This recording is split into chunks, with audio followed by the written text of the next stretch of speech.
പരീക്ഷിക്കുന്നതാണ്. ചില ആളുകൾ അല്ലാഹു പരീക്ഷിക്കുന്നതാണ്.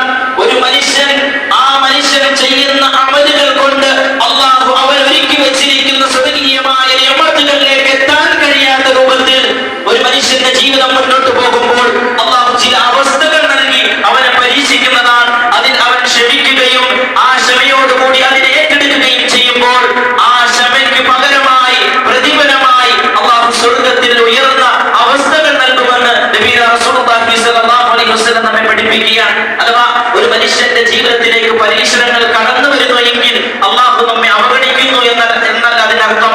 അല്ലാഹു റസൂൽ സ്വല്ലല്ലാഹു അലൈഹി വസല്ലം പറയുകയാണ്, ഒരു മനുഷ്യന് ഞാൻ ഒരുക്കി വെച്ചിരിക്കുന്ന സ്വർഗീയമായ നിഅമത്തുകളിലേക്ക് എത്തുന്ന രീതിയിൽ അവൻ അമലുകളില്ലാത്ത സാഹചര്യത്തിൽ ഒരുപക്ഷെ അല്ലാഹു അവനെ പരീക്ഷിക്കും. ആ പരീക്ഷണത്തിൽ ആ മനുഷ്യൻ ക്ഷമിക്കും. ആ ക്ഷമയ്ക്ക് പകരമായി അല്ലാഹു സ്വർഗ്ഗത്തിൽ ഉയർന്ന ദർജകൾ ആ മനുഷ്യന് വേണ്ടി നൽകുമെന്ന് റസൂലുള്ളാഹി സ്വല്ലല്ലാഹു അലൈഹി വസല്ലം നമ്മെ പഠിപ്പിക്കുകയാണ്. നാം ഓരോരുത്തരും മനസ്സിലാക്കണം, അല്ലാഹുവിന് അസാധ്യമായി ഒന്നുമില്ല. ഈ ലോകത്തേക്ക് ഒരു മനുഷ്യൻ കടന്നു വരുന്നു. ആ മനുഷ്യന്റെ ജീവിതത്തിലേക്ക് വ്യത്യസ്തമായ സന്തോഷത്തിന്റെ അവസ്ഥകൾ കടന്നു വരുന്നു. അത് അല്ലാഹു നൽകുന്നതാണ്. ഏതെങ്കിലും സെക്കൻഡുകൾ കൊണ്ട് അതിനെ നമ്മിൽ നിന്നും മാറ്റുവാൻ കഴിവുള്ളവരും അല്ലാഹുവാണ്. അതുപോലെ തന്നെ ഒരു മനുഷ്യൻ രോഗിയാകുന്നു. ആ രോഗത്തിന്റെ അവസ്ഥയിൽ ആ മനുഷ്യനെ ആ രൂപത്തിലേക്ക് മാറ്റുന്നവൻ അല്ലാഹുവാണ്. ആ രോഗത്തെ മരുന്നുകൾ ഒന്നുമില്ലാതെ മാറ്റുന്നതിനും കഴിവുള്ളവൻ അല്ലാഹുവാണ്. ആ രൂപത്തിൽ നമുക്ക് അല്ലാഹുവിൽ വിശ്വസിക്കാൻ കഴിയണം. ആ രൂപത്തിൽ അല്ലാഹുവിൽ നാം പ്രതീക്ഷ വെക്കണം. എല്ലാം അല്ലാഹുവിന്റെ പക്കൽ നിന്നാണ്. നമ്മുടെ ജീവിതത്തിലേക്ക് നാം കാണുന്ന അതല്ലെങ്കിൽ നാളെ എങ്ങനെയാകും എന്ന് നാം വേവലാതിപ്പെടുന്ന ഓരോ പ്രശ്നങ്ങളും അത് അല്ലാഹുവിനെ സംബന്ധിച്ച് വളരെ നിസ്സാരമാണ്. അല്ലാഹുവിനെ സംബന്ധിച്ച് അത് വളരെ നിസ്സാരമാണ്. അല്ലാഹു ഉദ്ദേശിച്ചു കഴിഞ്ഞാൽ മറ്റൊരാളുടെ സഹായമില്ലാതെ അവസ്ഥകളെ മാറ്റിമറിക്കുവാൻ കഴിവുള്ളവനാണ് അല്ലാഹു. ആ രൂപത്തിൽ നമ്മുടെ വിശ്വാസങ്ങളാകണം. എല്ലാ അവസ്ഥയിലും അല്ലാഹുവിൽ പ്രതീക്ഷ അർപ്പിക്കുന്ന ഒരു മനസ്സ് നമുക്കുണ്ട് എങ്കിൽ എന്റെ പ്രിയമുള്ള സത്യവിശ്വാസികളെ, അത് നമ്മുടെ ജീവിതത്തിന്റെ ഏറ്റവും വലിയ സമ്പാദ്യമാണ്. അല്ലാഹു നമ്മുടെ എല്ലാ മനസ്സുകളെ ആ രൂപത്തിൽ കബൂലാക്കി അനുഗ്രഹിക്കുമാറാകട്ടെ. ഒരിക്കലും പ്രതീക്ഷകളെ നാം കൈവിടരുത്.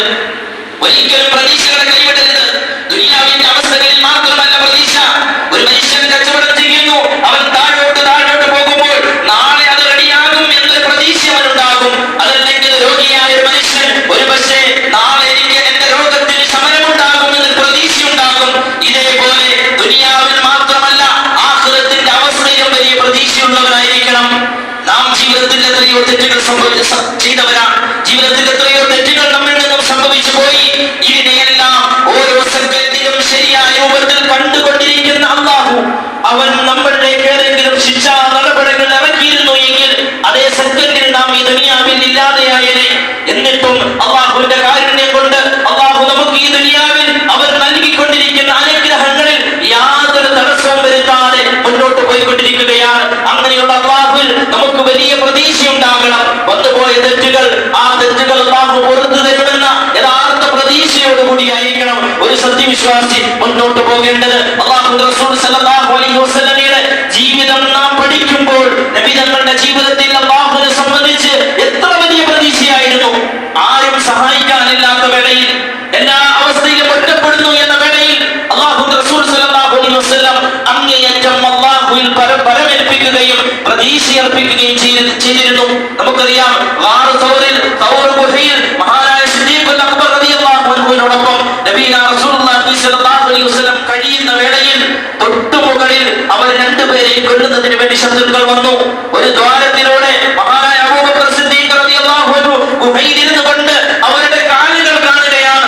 ഭയപ്പെട്ടുകൊണ്ട് അബൂബക്കർ സിദ്ദീഖ് റളിയല്ലാഹു അൻഹു പറഞ്ഞു, നമ്മൾ പിടിക്കപ്പെടുമോ പ്രവാചകരെ? അല്ലാഹു റസൂലിനോട് ചോദിക്കുകയാണ്. ഈ വേളയിൽ അല്ലാഹു റസൂൽ സല്ലല്ലാഹു അലൈഹി വസല്ലം വലിയ പ്രതീക്ഷയുടെ വാക്കുകളാണ് പറഞ്ഞത്. നബി റസൂലുള്ളാഹി സ്വല്ലല്ലാഹു അലൈഹി വസല്ലം പറഞ്ഞു, ഇന്നല്ലാഹ മഅനാ ലാ